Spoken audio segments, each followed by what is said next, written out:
धीर्धेनं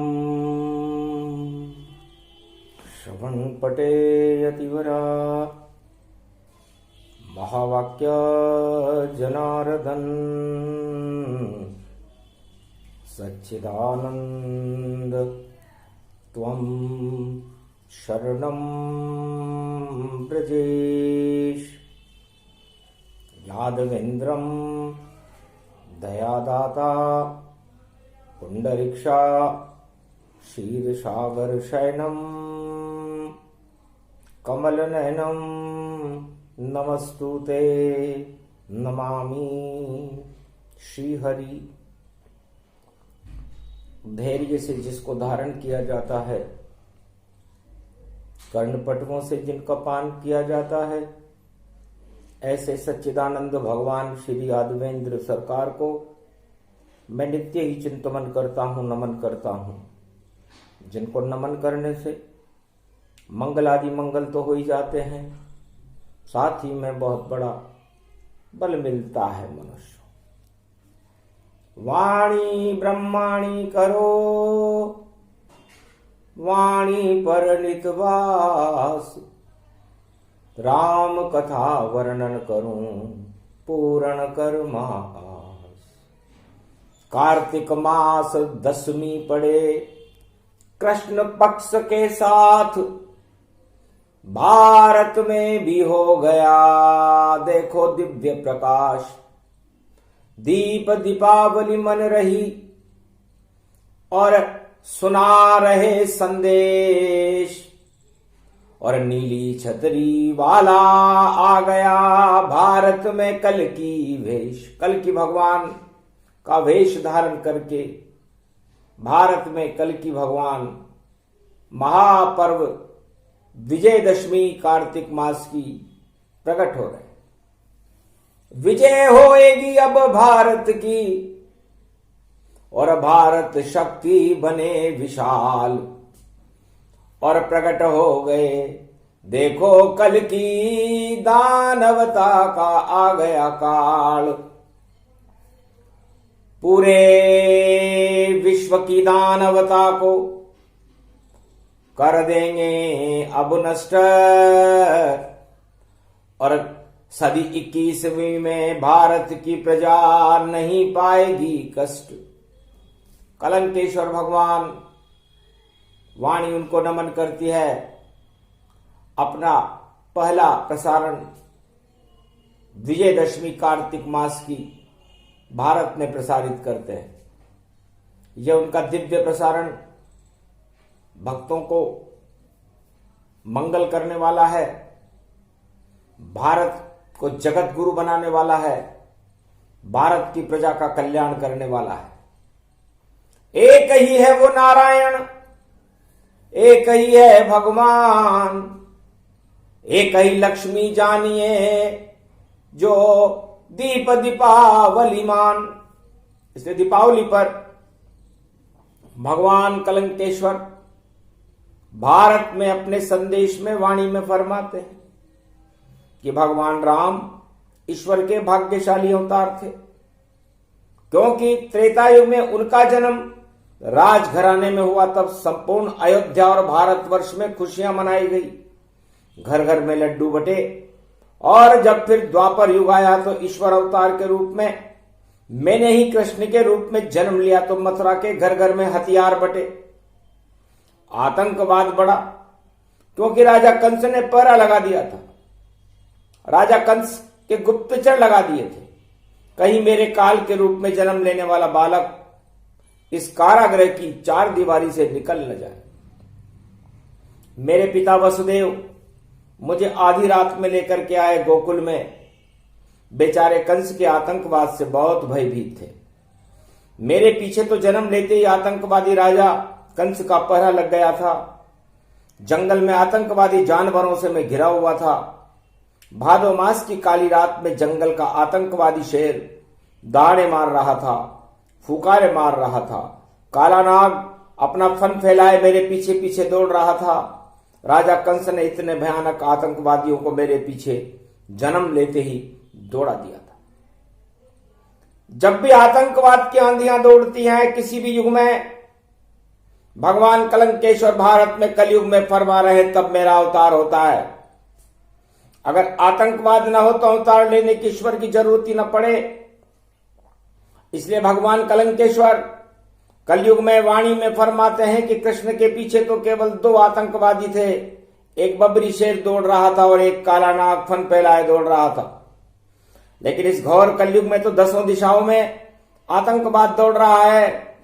तो मैं भी इस विज्ञान के युग कलयुग में अब न वसुदेव के माथे पर बैठूंगा, न जमुना जल की कगार पर नंद रानी की गोदी में जाऊंगा, बल्कि कलयुग में मैं अब की बार 21वीं शताब्दी में अपना प्रभाव विदेशी शक्तियों पर जमाऊंगा और भारत का झंडा जगमगा दूंगा, विश्व का जगत गुरु भारत को बना दूंगा।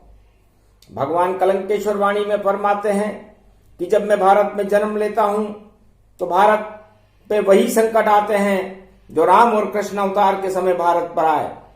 इसलिए है भारतवासियों, अब मैं कलयुग में 2021 में आपको संकेत करता हूं कि आप ऊपर से बचें, नीचे से बचें। आज कार्तिक मास की 10वीं है, 10 दिशाओं से बचें, क्योंकि अब शिव शक्ति के साथ कलिकी भगवान का जब आगमन भारत में होता है तो चारों तरफ से राक्षसों की भीड़ लग जाती है, उस सबकी बुद्धि बिगड़ जाती है। गुरु बृहस्पति से धूमकेतु टकराता है तो बुद्धि पर ज्यादा विपरीत असर पड़ता है। धूमकेतु पृथ्वी मंडल पर सबकी बुद्धि की गरिमा को खत्म करने के बाद व्यापक उत्तेजना पैदा कर देता है, और जब राजा और प्रजा में उत्तेजना पैदा होती है तब ज्ञान नाम की वस्तु शेष नहीं रह पाती और विश्व के समस्त राष्ट्राध्यक्षों की बुद्धि ऐसे बिगड़ जाती है मानव विवेकहीन हो गए हों, रोजाना कानून बदलते हों, रोजाना अध्यादेश जारी करते हों और रोजाना ही रद्द करते हों। मोहम्मद तुगलक के जमाने का समय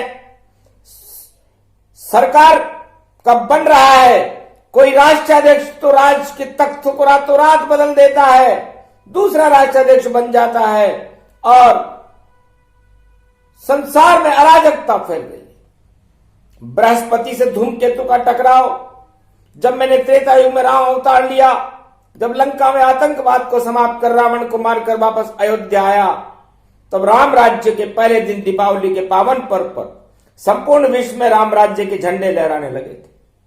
वैसे ही झंडे 21वीं शताब्दी में अब भारत में लहराएंगे। आतंकवाद का नामो निशान मिट जाएगा, भारत में राम राज्य की शुरुआत होकर रहेगी।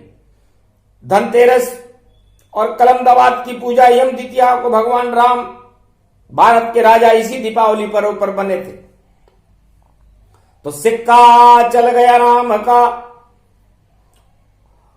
दशरथ के दरबार, यम द्वितीया की पूजा कर और सिया किया घर बार। ताज में राज काज प्रभु कीना, दीपावली उत्सव ते दीना। ये सब माया इसी दीपावली उत्सव की थी जब भारत में राम राज्य हुआ।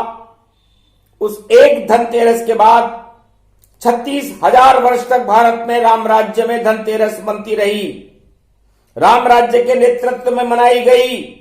उसके बाद द्वापर युग में भगवान कृष्ण ने स्वयं पांडवों के नेतृत्व में दीपावली महापर्व को मनाया। फिर कलयुग के पहले राजा जन्मेजय के राज्य में भी दीपावली मनी, फिर मुगलों के राज्य में मनी, फिर अंग्रेजों के राज्य में भारत में मनी, और वर्तमान में चल रहा 11 मौन प्रजातंत्र राज, ये 48वीं धनतेरस जो भारत में मनाई जा रही है। मनती आई राम से सतयुग से जगमाय, धनतेरस तो अमर है लक्ष्मी माय। धनतेरस पर्व के 3 गुण होते हैं। धनतेरस की आधी रात कोई धन और पैसों की पूजा करे, दिन रात चौगना बढ़ता है, दरिद्र फिर वहां वास करे। धनतेरस की रात्रि में जो धन त्रयोदशी होती है, अपने धन की पूजा करे, अपना वैभव की पूजा करे। कोई भी संसार का दरिद्री, भगवान कलंकेश्वर अपने संदेश में फरमा रहे हैं कि धनतेरस पर भगवान शिव, गणेश, लक्ष्मी और धन की पूजा अगर लगातार 12 धनतेरस तक करता रहे तो 13 वर्ष में पहले वो दरिद्री कुबेर जैसा धनाढ्य बन जाता है। धनतेरस में 13 अंक होते हैं। पहला 1 अंक ईश्वर का होता है, उसके बाद 3 अंक ब्रह्मा, विष्णु और महेश के होते हैं। यदि 1 और 3 को जोड़ दिया जाए तो 4 का अंक बनता है। 4 वेद होते हैं और 4 का आधा कर दिया जाए तो 2 का अंक बनता है। संसार में धर्म 2 ही होते हैं, एक दानवता और एक मानवता। इस तरह 2 का भी आधा कर दिया जाए तो 1 होता है, अनेक नहीं। इसलिए सारे संसार का एक ही पटेल है और वो पटेल है नारायण। वही अवतार लेकर के चारों युगों में भारत की रक्षा करता है। तो घना पटेला बगड़े गांव, इसलिए जब ज्यादा पटेल हो जाएं तो वो गांव, वो देश और वो राष्ट्र बर्बाद स्थिति में हो जाता है। इसलिए पटेल तो एक ही अच्छा होता है। अगर उस एक को भी हटा दिया जाए तो शेष शून्य बचता है, बिंदी बचती है। तो ये संपूर्ण संसार शून्य मात्री होता है और इस संसार में इसके वैभव की इच्छा करने वाला भी, इस राजताज को प्राप्त करने वाला भी शून्य ही होता है, अर्थात महाअज्ञानी होता है। यदि इसी रूपी संसार रूपी शून्य के आगे हम उस एक ईश्वर को लगा दें तो 10 का अंक बन जाता है।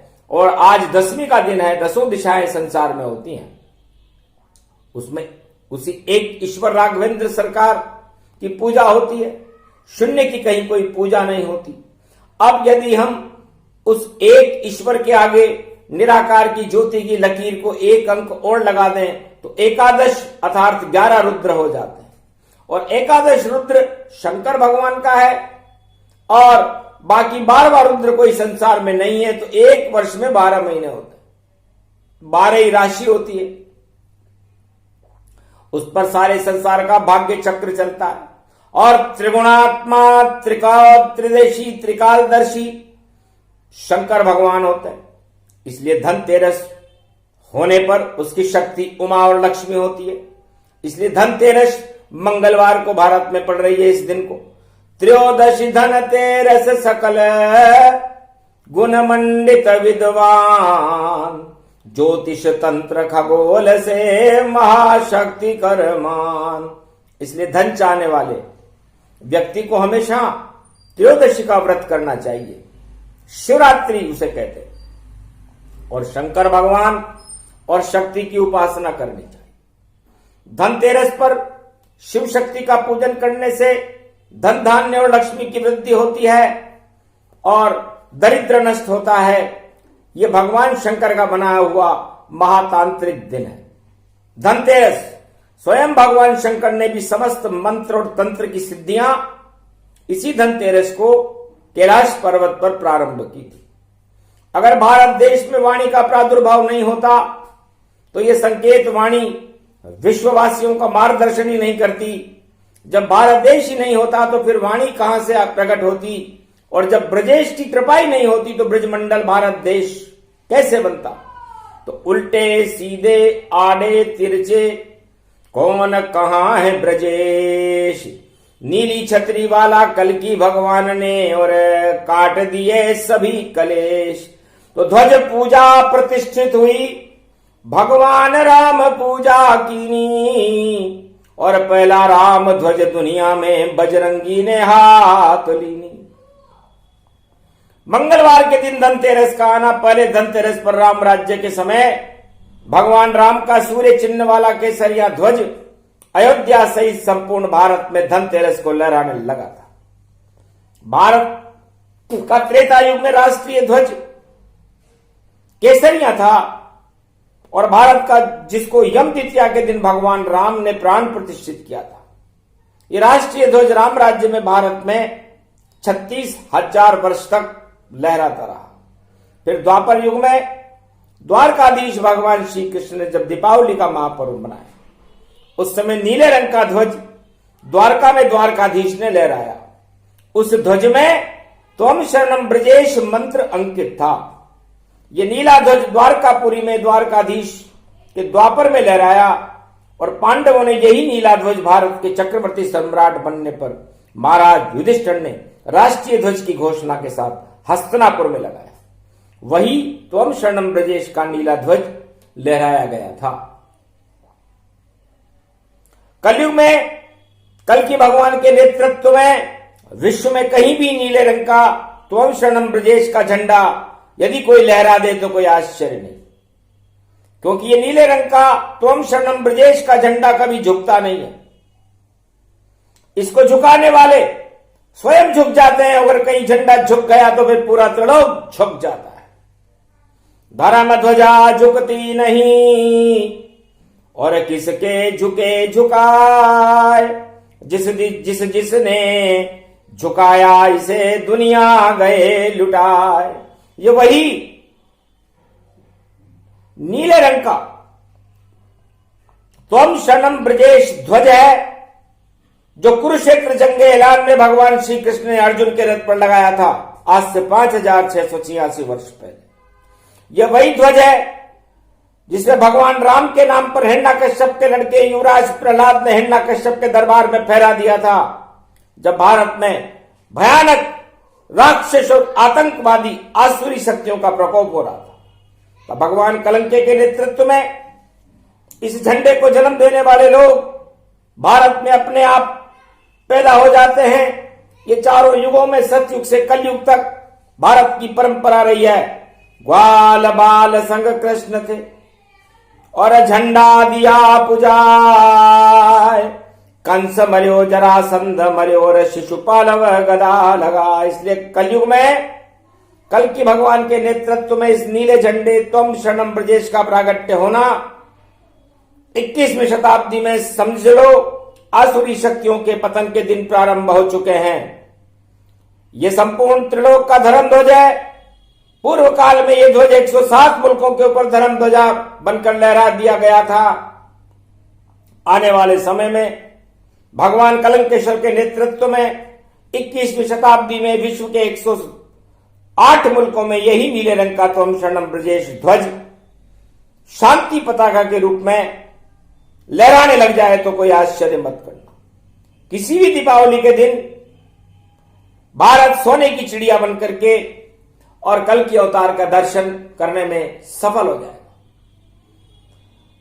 अति गुप्त संदेश भवानी और सुना रही है देखो वाणी, वाणी का संदेश और दिया कल्कि भगवान और भारत के कल्याण का और करते हैं आह्वान। प्रथम वंदना गणपति कीजे और द्वितीया शक्ति लक्ष्मी वर लीजे, तृतीय वंदना नारायण जानो, चतुर्थ वंदना शिव शक्ति मानो, पांचवी वंदना ब्रह्मा गायत्री और छठी वंदना गंगा जी की, सातवीं वंदन भक्ति को जानो और आठवीं वंदन शक्ति सब मानो, नवदा भक्ति नवी वंदना और दिया कल्कि भगवान। नीला झंडा उड़ने लगा और हो गया भारत कल्याण। विजयदशमी थे कार्तिक की विजय हमारी हो, मानवता की विजय हो दानवता क्षय हो। यही संदेश गुप्त भवानी और सुना रही शारदा रानी, शिव शक्ति बोली जगदम्बा और प्रकट गई लक्ष्मी नारायण अम्बा। अंधकार सब हट गए हो गया दिव्य प्रकाश, विष्णु लक्ष्मी आ गए कनक भवन के पास। विजय दसों दिशाओं में भारत की अब होए और शक्ति भारत को मिले इसमें संशय न हो। इस कारण ये वाणी और कल्कि भगवान सुनाते हैं और जितने कलंक भारत पे लगे धीरे धीरे उनको हटाते हैं। तो ऐसा अजब गजब समय और अब भारत में आवेगा। बच्चा बच्चा भारत का देखो भगवान कहलावेगा। और दानवता का नाम निशा अब भारत से मिट जावेगा। जो भी भारत पर प्रकोप करे वह स्वयं नष्ट हो जावेगा। घर घर में भगवान पूजेंगे और भक्ति रूप चलावेगा। और रसातल नहीं जावेगी पृथ्वी और ये भारत भाग जगावेगा। ऐसी ये महापर्व दिवाली भारत में प्रगटाई है। और मंगलवार की धन त्रयोदशी देखो भारत में आई है। सारे रोग ही हट जावेंगे, नाम निशा मिट जावेगा। और इतना धन और धान भरे और भारत जगत गुरु बन जावेगा। और बुधवार की रूप है 14 रूप बदल गति पावेगा। और जो नारायण जपता रहे वही भारत राज चलावेगा। और गुरुवार की पड़े रे दिवाली गुरु कृपा हो जावेगी।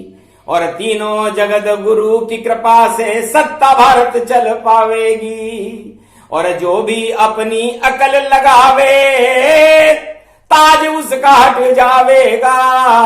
और जो भी शरण राम की होगी वही राज कर पावेगा। अरे सारा युग परिवर्तन होगा और भाग्य प्रजा जग जावेगा। महंगाई सब नष्ट होएगी और गरीब अरबपति बन जावेगा। अरबपति बन जाएंगे कंगले और भीख कटोरा मांगेंगे। और जो भी भ्रष्टाचार करे वह दुख दरिद्र ही पावेंगे। नहीं दिवाली लक्ष्मी की और उन पर आशीर्वाद मिले।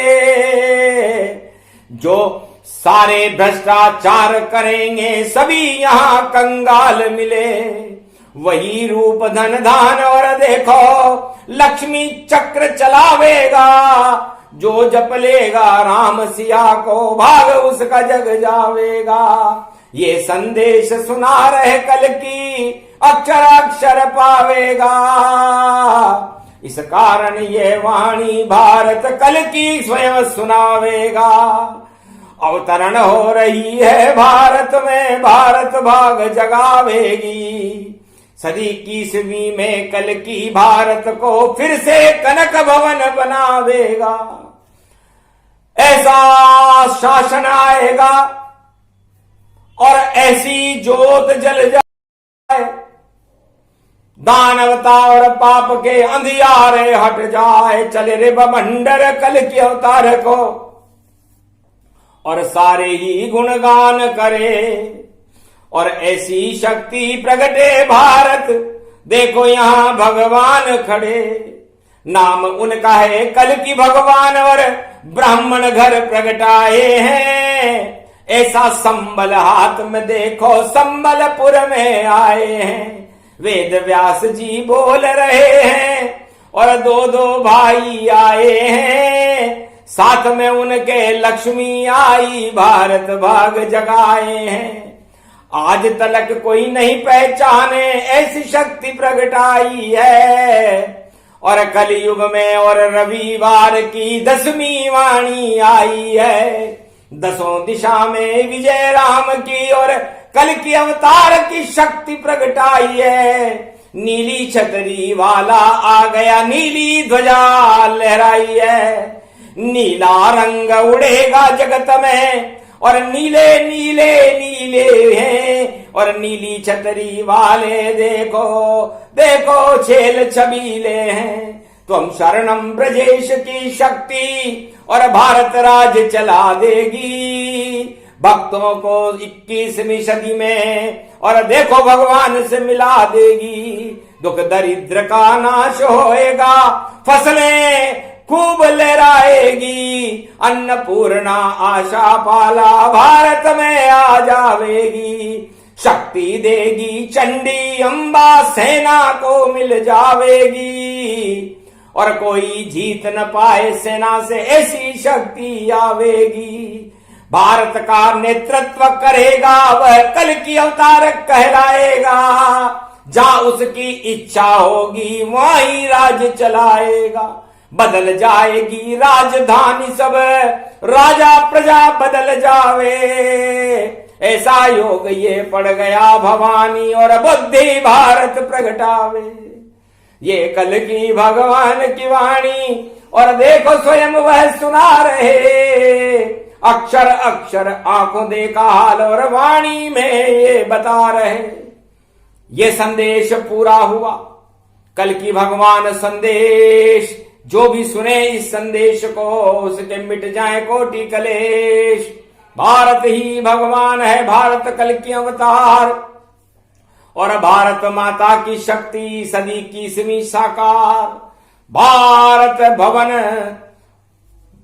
ईश्वर को जानो और मंगल शक्ति लक्ष्मी मानो। तो लक्ष्मी नारायण प्रकट हुआ मंगलाचार और रवि दशमी पड़े और कल के अवतार साकार। ये कल के अवतार का साक्षात्कार कल की भगवान की वाणी जब आती है, जब सारे संसार में सभी पटेल हो जाएं और अपनी दुर्भावनाओं का प्रसारण करने लग जाएं, आतंकवाद का बोलबाला हो जाए, धर्म कर्म को कोई मानने के लिए तैयार न हो, अहंकार में पूरे विश्व के सम्राट डूबे हुए हों, ऐसे समय में कल की भगवान का प्रकाश समस्त अहंकार को तोड़ देता है। जैसे राम ने रावण के अहंकार को तोड़ा, भगवान कृष्ण ने कौरवों के अंधकार को तोड़ा और नरसिंह अवतार ने हिरण्यकश्यप के अहंकार को तोड़ा। उसी तरह कलयुग में जिन राजाओं के मस्तिष्क पर अहंकार सवार है वो टूटने वाला है। जैसे तोड़ा धनुष राम ने वैसे तोड़ेंगे अहंकार।